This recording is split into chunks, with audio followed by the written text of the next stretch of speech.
Coucou, j'espère que vous allez bien. Aujourd'hui, on se retrouve pour une nouvelle vidéo et comme prévu, nous allons parler des signes astrologiques. Et comme tu as dû le voir sur mon titre, dans mon titre et sur ma miniature, nous allons parler du signe du poisson. On va aborder la partie mythologique, donc l'histoire qui se cache derrière ce signe. Et aussi, on va faire une mini-analyse de la représentation graphique du signe. Donc je te laisse te préparer un petit truc à boire ou à manger et on se retrouve juste après.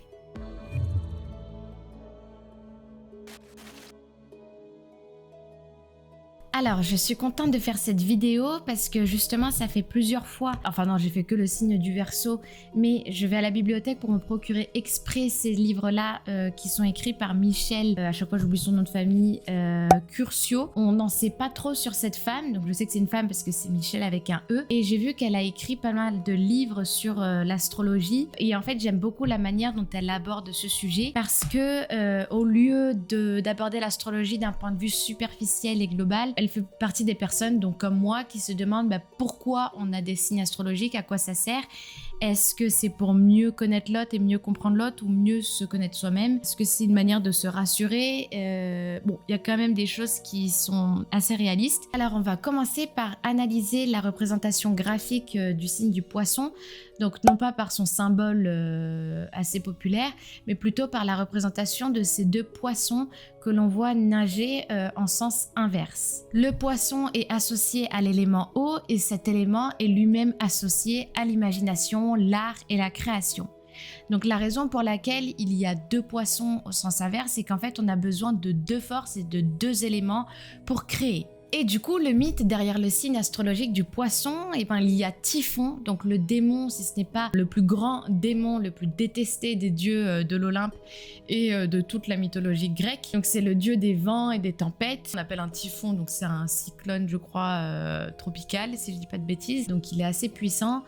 Et il a une particularité, c'est que c'est aussi le démon de la sécheresse. Son épouse c'est Echidna et ensemble ils ont fait des monstres forcément. Alors le Cerbère, le Sphinx ou encore l'hydre de Lerne et il y en a plein d'autres. Dans cette histoire, Typhon, forcément vu que c'est un démon, il déteste tout ce qui est relatif à la grâce, l'amour et la beauté. Et celle évidemment qui fait référence à tout ça n'est personne d'autre qu'Aphrodite et son fils Eros, le dieu de l'amour. Donc Typhon, il a envie de les tuer, tout simplement.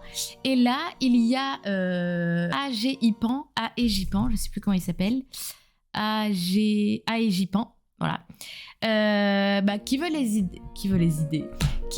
aider. C'est un homme avec des pieds de bouc qui est super sympa, donc un peu comme celui qu'il y a dans Narnia. Et lui, il a déjà eu des problèmes avec Typhon parce que il a aidé Hermès à s'éloigner de, à l'éloigner de lui parce qu'il avait aussi une embrouille avec Hermès. Donc là, à Aégipan, il dit à Aphrodite de se barrer en fait très très loin, donc c'est-à-dire dans la mer.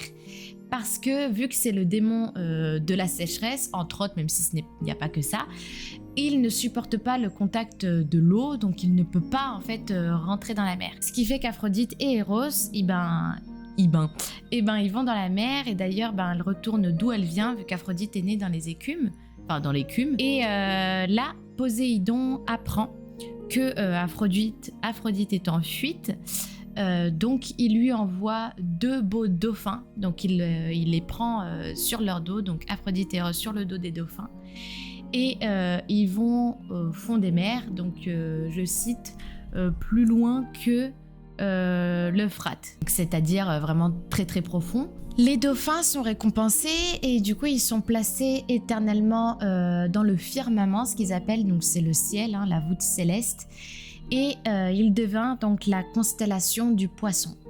Je trouve que cette histoire est trop belle, donc certainement comme toutes les autres histoires des signes astrologiques, et j'ai hâte de les découvrir avec vous. Connaissant personnellement des poissons et étant aussi un signe d'eau, je suis le signe du cancer, c'est vrai qu'on est assez rêveur, assez sensible à la beauté, à la douceur, aux rêves. Et on a quand même cette fâcheuse tendance à aussi ne pas... c'est quoi déjà le mot ? Affronter la réalité. C'est-à-dire que souvent, les signes d'eau, je trouve pas qu'ils fuient, mais très vite, on s'échappe dans notre bulle et on essaie d'amortir les douleurs du quotidien, quoi. Donc, Pas forcément tous les poissons et tous les signes d'eau, je sais qu'aussi l'ascendant prend beaucoup le dessus, mais c'est quand même un trait de caractère chez les poissons.